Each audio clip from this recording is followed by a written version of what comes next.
Hey guys, before the video starts, we have some really exciting news for you. We finally decided to make a second channel for those of you who not only like these long form detailing videos, but also sometimes just want to watch some satisfying detailing that gets straight to the point, so that's what we'll be doing over there. Our clips channel will only have the most satisfying parts of our detailing for you to watch, and guess what? You know how on this channel we only post one video a week? Well, buckle your seatbelts because over there, you're getting a new video every single day at 10 a.m. Eastern Standard Time. If that's something you're interested in or you just want to support your boys, there will be a card on the screen for you to click right now or go to the top of the description and subscribe. We're super excited to put out more content for you guys, so we really appreciate all the support. Now enjoy the video. Welcome back, guys, to another WD detailing video. I'm RJ, this is John, and we are back at Neoclassics again.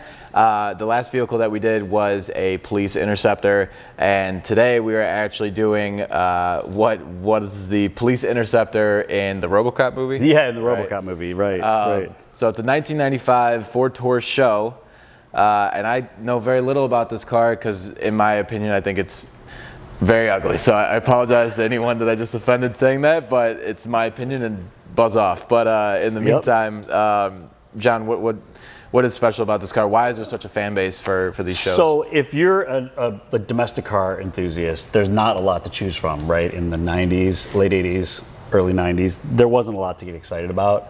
So this was Ford's attempt to make a sports sedan, like sort of in the line of a BMW. They contracted Yamaha to build a super high revving, high horsepower engine out of their 3-liter V6, and it's got 220 horsepower, which at the time was crazy. Great handling, really nice interior. I mean, it's a really competent vehicle. This thing made an American sedan actually competitive, maybe for the first time. Versus some of the Japanese and German competition. Gotcha. And I mean, the Tauruses are still, I think they're still around to this day, or maybe they just stopped production in the last 2 years or so? Yeah, I think 2019 was the end for the Taurus, and they did have a subsequent generation SHO, and then the final version with the turbo V6. Right. But this is where it started. And I have two of these. This happens to be an automatic, which is a slightly larger engine. Mm-hmm. The 5-speed ones, which I have in the same color, interestingly, is a little smaller. They did that just to get a little more performance. When you have the automatic, you lose a little bit. Right, especially with the added weight. It's definitely right out of the 90s, the mid-90s for it screams 90s, and if you love 90s, this thing is kind of the epitome. And if you don't like the 90s, this thing is hideous. So it's sort of like it or hate it. I appreciate them trying to branch into these sportier mid-sized sedans so that dad could actually have some fun while whipping the kids from baseball and soccer I think practice. The excuse was to the wife, well, let's get the nice one, without really telling her that it had 80 horsepower more than the regular one. So we'll just get the nice one. It's got the sunroof. Let's get that one with the sunroof. You got to think of ways to spin it, especially for the misses. So how long has it actually been sitting in the garage here? So it's been here, I think about 8 months or 10 months or something. As I said, this is the second one of this generation SHOs that I have, and they're both going to be for sale when they're ready. But I bought it from a guy who was intending to use it as a daily driver, and then he took a job and had to sell it. It spent about 20 years sitting.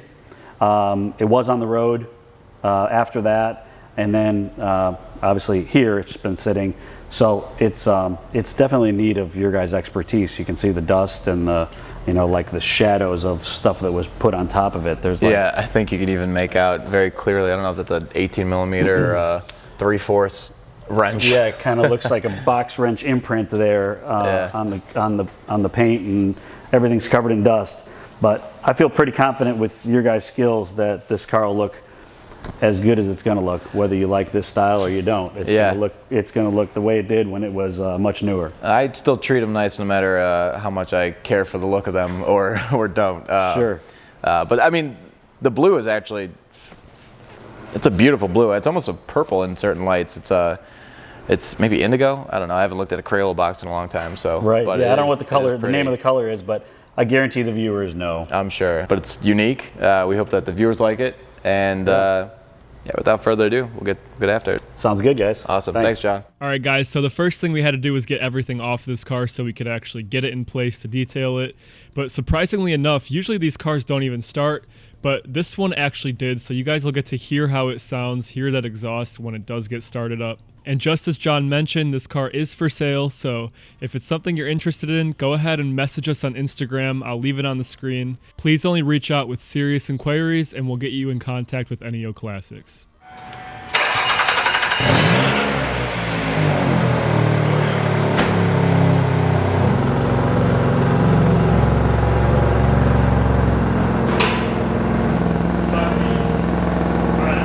And taking a quick look over the car, it's in pretty desperate need for a detail. The inside was actually in really good condition, so we went ahead and did that real quick. It took us about an hour off camera, but we wanted to at least show you the bulk of it, which was the exterior. And for the question of the video, leave your answers in the comments below.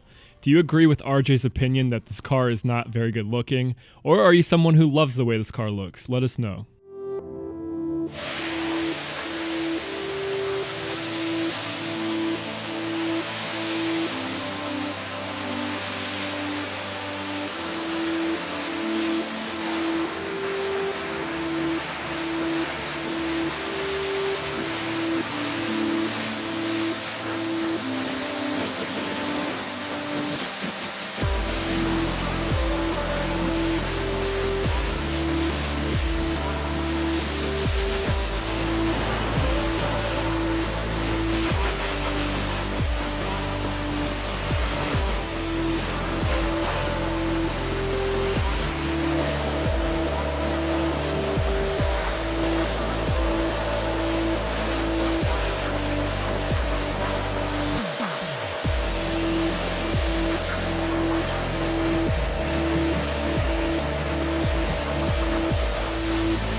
And after getting the car rinsed down, the first thing we did was disconnect the battery, and we went ahead and detailed the engine bay. And if you guys know anything about SHOs, I want you to leave a comment of one interesting thing about this engine compared to a normal Ford Taurus that you know.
At this point, we went ahead and pre-soaped the car and let it sit for a little bit to loosen up some of that dirt on the surface, and then we rinsed it away before we actually went through with the washing process.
And just like usual, we went ahead and did an iron decontamination followed by a clay barring.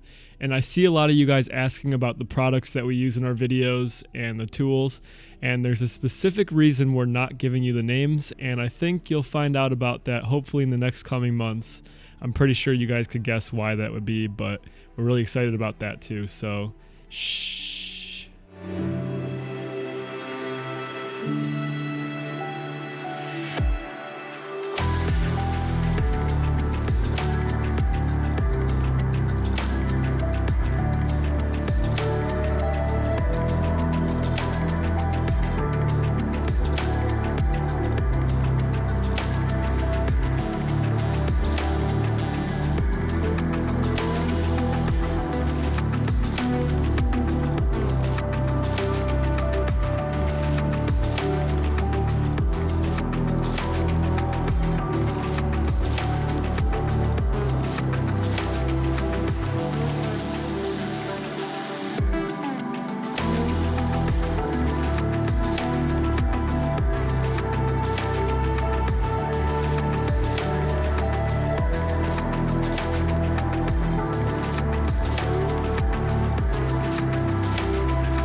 And at this point, the interior really wasn't bad enough to film. It had some body shop dust that was on the seats, but other than that, it wasn't terrible. We took about an hour and we cleaned it up. But to finish the exterior, we went ahead and we dressed the tires and we put our ceramic sealant on it and it was good to go.